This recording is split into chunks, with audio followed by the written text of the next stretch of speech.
નમસ્કાર પ્રણામ સ્વાગત છે તમારું અમારી YouTube channel vastu tips Gujarati પર। મિત્રો, ઘણા લોકોના જીવનમાં વાસ્તુ દોષ સર્જાય છે, તેને કારણે તેમને ઘણી બધી સમસ્યાઓનો સામનો તો કરવો પડે છે, સાથે સાથે તેમના પરિવારજનોને પણ તે સમસ્યાઓનો સામનો કરવો પડી શકે છે અને તેમના જીવનમાં પૈસા સંબંધિત સમસ્યાઓ પણ વધવા લાગે છે અને ઘરમાં દેવી દેવતાઓ અને ભગવાન નિવાસ નથી કરતા। વાસ્તુ સંબંધિત સમસ્યાઓને કારણે ઘરમાં તમામ સભ્યોના મગજ સ્થિર નથી રહેતા અને આખા ઘરમાં તણાવ રહે છે। તેને કારણે તમારા ઘરની પ્રગતિ થવાને બદલે પ્રગતિ નથી થતી અને ઘરમાંથી સકારાત્મક ઉર્જા જે પહેલેથી હોય છે તે પણ નથી રહેતી અને તેની જગ્યાએ નકારાત્મક ઉર્જા આવી જાય છે। તો આ વાસ્તુ દોષનું નિવારણ કેવી રીતે લાવી શકાય અને જો તમે પણ આવી ભૂલો કરતા હોય તો તમે પણ સાવચેત થઈ જજો। તો મિત્રો, આ વિડીયોમાં હું તમને વાસ્તુ દોષને નિવારણ લાવવા માટેના એવા 25 ઉપાયો જણાવવાનો છું જે તમે અપનાવી શકો છો અને વાસ્તુ દોષને દૂર કરી શકો છો અને તમારા જીવનમાં તમે પ્રગતિ કરી શકો છો અને વાસ્તુ દોષનું નિવારણ લાવી શકો છો। તો ચાલો તે માહિતી શરૂ કરીએ। તે પહેલા જે લોકો અમારી ચેનલ પર પહેલીવાર આવ્યા હોય તેઓ ચેનલને સબસ્ક્રાઇબ કરી લેજો અને સાચી શ્રદ્ધાથી કોમેન્ટ બોક્સમાં જય શ્રી કૃષ્ણ અવશ્ય લખજો। વિડીયોને લાઈક અને તમારા મિત્રો સાથે શેર કરજો। તો ચાલો એવા કેટલાય ઉપાયો વિશે જાણ કરી લઈએ જેને કારણે તમે તમારા જીવનમાંથી વાસ્તુ દોષનું નિવારણ લાવી શકો છો। તો આપણે પહેલા ઉપાય વિશે વાત કરીએ તો વાસ્તુ વિજ્ઞાન અનુસાર ઘરમાં કોઈ પણ પ્રકારના વાસ્તુ દોષને દૂર કરવા માટે ઘરની છત પર ઉત્તર પૂર્વ દિશામાં 5 તુલસીના છોડ લગાવવા જોઈએ, જેને કારણે વાસ્તુ દોષનું નિવારણ થઈ જશે અને સાથે સાથે તુલસીજીના પણ આશીર્વાદ પ્રાપ્ત થશે અને જો તુલસી માતાના આશીર્વાદ પ્રાપ્ત થઈ ગયા તો ધન કમાવાના તમને અનેક રસ્તાઓ પણ જડી જશે। જો તમે કાર્ય કરવામાં મુશ્કેલી અનુભવતા હોય તો ઉત્તર દિશામાં ઓછામાં ઓછો 1 તુલસીનો છોડ વાવો। તેનાથી ઘરમાં આવતી નકારાત્મક અસરો ઓછી થાય છે અને સકારાત્મક અસરો જોવા મળે છે। તેને કારણે તમારા કાર્યમાં તમને સફળતા અવશ્ય મળે છે।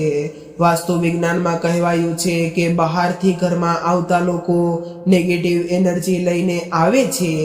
જે લોકોના ઘરના મુખ્ય દ્વાર પર તુલસીનો છોડ હોય છે તો આવી નકારાત્મક ઉર્જા તેમના ઘરમાં પ્રવેશી નથી કરતી। વાસ્તુ વિજ્ઞાન અનુસાર ઘોડાનું ચિત્ર ખૂબ જ શુભ હોય છે, પરંતુ એ વાતનું ધ્યાન રાખવું જોઈએ કે તમે જે તસવીર ઘરે લઈને આવ્યા છો તેમાં એક નહીં પરંતુ 7 ઘોડા હોવા જોઈએ।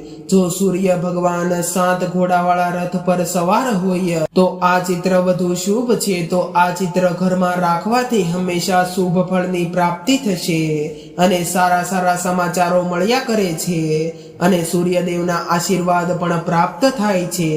ઘોડાનું ચિત્ર લગાવવા માટે પૂર્વ દિશા શુભ માનવામાં આવે છે। સૂર્યદેવ પૂર્વમાંથી ઉગે છે અને તેમના રથમાં 7 ઘોડા હોવાનું કહેવાય છે। એવું માનવામાં આવે છે કે આવા ચિત્રો ઘરમાં સકારાત્મક ઉર્જા લાવે છે, જે લોકોને સ્વસ્થ અને ઉર્જાવાન રાખે છે।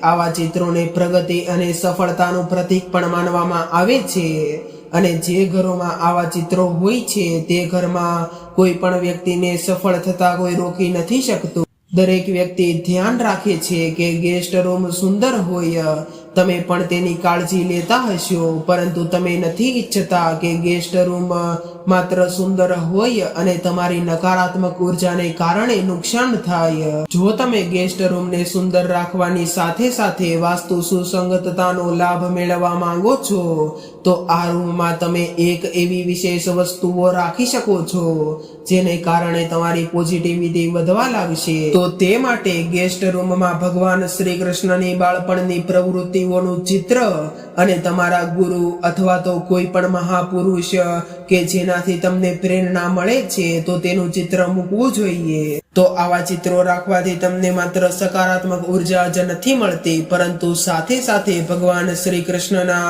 આશીર્વાદ પણ પ્રાપ્ત થાય છે અને ઘરના લોકોમાં તણાવ અને ઝઘડાઓ જે હોય છે તે પણ પ્રમાણમાં ખૂબ જ ઓછા થવા લાગે છે અને શાસ્ત્રોમાં હવન કાર્યને શુભ અને લાભકારી માનવામાં આવે છે. વાસ્તુ વિજ્ઞાનમાં હવનના ચિત્રો પણ એટલા જ શુભ માનવામાં આવે છે. વાસ્તુ સિદ્ધાંતને અનુસાર હવનનું ચિત્ર ઘરના દક્ષિણ પૂર્વ ખૂણામાં લગાવવું જોઈએ. પરંતુ જો તમારા ઘરનો બેડરૂમ દક્ષિણ પૂર્વ ખૂણામાં હોય છે તો આ ચિત્રની જગ્યાએ સમુદ્રનું ચિત્ર લગાવી શકો છો. પરંતુ ધ્યાનમાં રાખો કે આ ચિત્રમાં દરિયો શાંત હોવો જોઈએ. વાસ્તુ વિજ્ઞાનમાં શંખનું ઘણું મહત્વ હોવાનું કહેવાય છે અને શંખ એ ભગવાન વિષ્ણુને પ્રિય છે. વાસ્તુ સિદ્ધાંત અનુસાર જો શંખને શુભ સમયે પૂજા સ્થાન કરવામાં આવે છે તો ખાસ કરીને હોળી, રામનવમી, જન્માષ્ટમી, દુર્ગા પૂજા, દિવાળી અથવા રવિ પુષ્ય યોગ અથવા ગુરુ પુષ્ય યોગ દરમિયાન જો તેની પૂજા અગરબત્તીથી કરવામાં આવે છે અને દીવા લગાડવામાં આવે છે તો આવા ઘરોમાં વાસ્તુ દોષ નથી રહેતો. તેની અસર પણ ઓછી થાય છે અને લોકોમાં એક સકારાત્મક ઉર્જાનો સંચય થાય છે. જો શક્ય હોય તો સૂર્યાસ્ત પહેલા અને સૂર્યાસ્ત સમયે શંખ વગાડો અથવા તો આરતીના સમયે શંખ વગાડવો સર્વશ્રેષ્ઠ માનવામાં આવે છે. તેને કારણે તમારા દેવી દેવતાઓ પણ તમારા પર સદૈવ માટે પ્રસન્ન રહે છે. તેનાથી ઘર અને તમારી આસપાસનું વાતાવરણ શુદ્ધ અને ઉર્જાવાન બને છે. વાસ્તુ વિજ્ઞાનમાં ઘરના મુખ્ય દરવાજાનું ઘણું મહત્વ છે. વાસ્તુ સિદ્ધાંત અનુસાર જો ઘરનું મુખ્ય દ્વાર વાસ્તુ દોષના પ્રભાવમાં હોય તો ઘરમાં રહેતા લોકોને ઘણીવાર કોઈને કોઈ સમસ્યાઓનો સામનો કરવો પડે છે.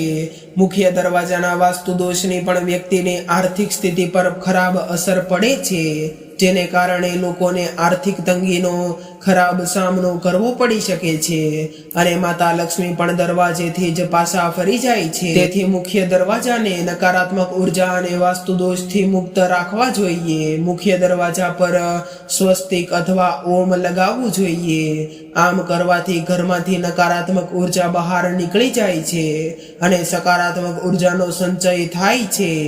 ભગવાન ગણેશની મૂર્તિ મુખ્ય દરવાજા પર મૂકવામાં આવે છે, પરંતુ ભગવાન ગણેશની મૂર્તિ મૂકતી વખતે એ વાતનું પણ ખાસ ધ્યાન રાખવું જોઈએ કે ભગવાન ગણેશનું મુખ ઘરની અંદરની તરફ હોવું જોઈએ. ગણેશજી દરેક રીતે શુભ છે, પરંતુ વાસ્તુ દોષને દૂર કરવામાં સિંદૂર રંગના ગણેશજી ખૂબ મહત્વના છે, જેને કારણે ઓછા સમયમાં જ તમારા ઉપર જે વાસ્તુ દોષ હશે તે દૂર થઈ જશે. જે ઘરોમાં રસોડું દક્ષિણ પૂર્વ એટલે કે દક્ષિણ પૂર્વ ખૂણામાં ન હોય ત્યાં વાસ્તુ દોષ દૂર કરવા માટે સિંદૂરી ગણેશજીનું ચિત્ર ઉત્તર પૂર્વ એટલે કે રસોડાના ઉત્તર પૂર્વ ખૂણામાં લગાવવું જોઈએ. વાસ્તુ વિજ્ઞાન અનુસાર રસોડું દક્ષિણ પૂર્વ ખૂણામાં હોવું શુભ માનવામાં આવે છે. તેને કારણે માતા અન્નપૂર્ણા તમારા ઘરમાં સદૈવ વાસ કરે છે અને અનાજની અછત પણ નથી સર્જાતી. આનાથી ઘરમાં રહેતા લોકોના સ્વાસ્થ્ય અને ખાસ કરીને મહિલાઓના સ્વાસ્થ્ય પર વિપરીત અસર પડે છે. જો રસોડું વાસ્તુ માટે પ્રતિકૂળ હોય તો ભોજન અને ધનની પણ ખોટ નથી થતી. રસોડાનું વાસ્તુ સુધારવા માટે પણ દેવી અન્નપૂર્ણાનું ચિત્ર ફાયદાકારક માનવામાં આવે છે. આમ કરવું શુભ માનવામાં પણ આવે છે. જો તમે ઈચ્છો તો સિંદૂરી ગણેશજીની સાથે માતા અન્નપૂર્ણાની તસવીર પણ લગાવી શકો છો. ઘણા લોકો તેમના ઘરોમાં પાણીના ફુવારા લગાવે છે અથવા તેમના ઘરની દિવાલો પર તેમના ચિત્રો લગાવે છે. તો વાસ્તુ વિજ્ઞાન કહે છે કે આવા ચિત્રો અને તેની ઘરમાં હાજરી હોવી ઘરમાં ખર્ચમાં વધારો કરે છે. આ એટલા માટે છે કે કારણ કે આ પ્રકારની વસ્તુ ગતિશીલતા ધરાવે છે. જો નાણાકીય બાબતોમાં જેટલી સ્થિરતા હશે તેટલી તમારી સમૃદ્ધિ માટે સારું રહેશે. તેને કારણે તમને ધન સંબંધિત સમસ્યાઓ પણ ઓછી થવા લાગે છે. તે માટે પાણીવાળું ચિત્ર અથવા તો પાણીના ફુવારા ઘરમાં ન લગાવવા જોઈએ. દિનચર્યામાં કેટલાય નાની નાની વસ્તુઓ હોય છે.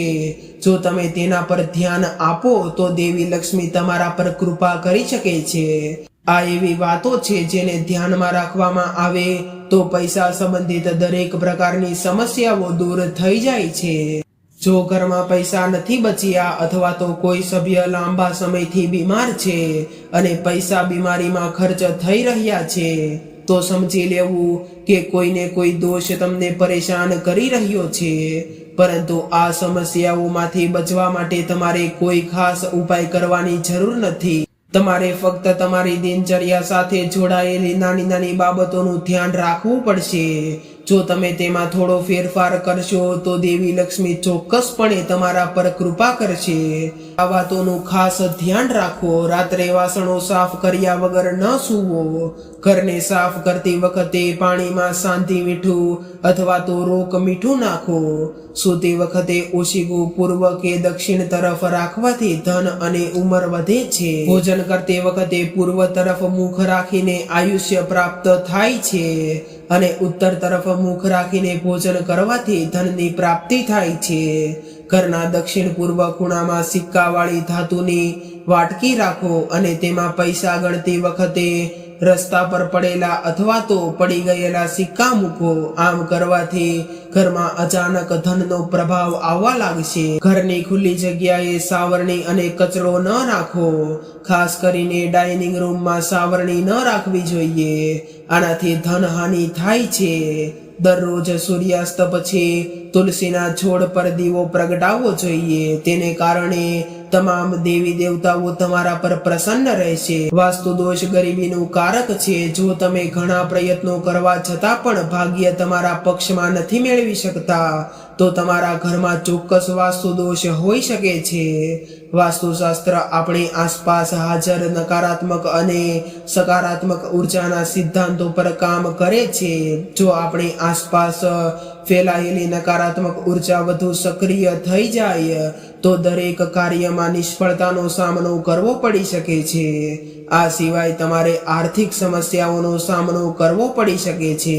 વાસ્તુશાસ્ત્ર અને જ્યોતિષશાસ્ત્ર અનુસાર ઘરમાં ક્યાંય પણ પાણીનો બગાડ ન કરવો જોઈએ, કારણ કે તેને અશુભ માનવામાં આવે છે.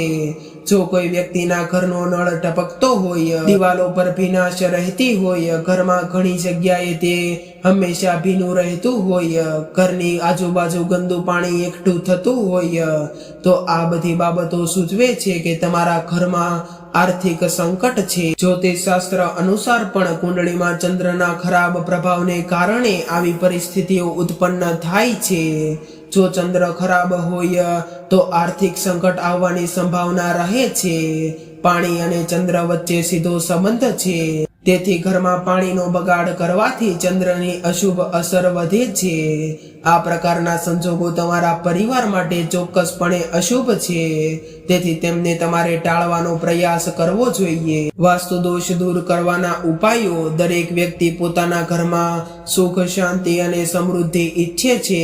આ માટે તેઓ અનેક પ્રકારના ઉપાયો પણ અપનાવે છે. આ ઉપાયોમાં ધર્મ, જ્યોતિષ અને વાસ્તુ સંબંધિત વસ્તુઓ પણ સામેલ છે.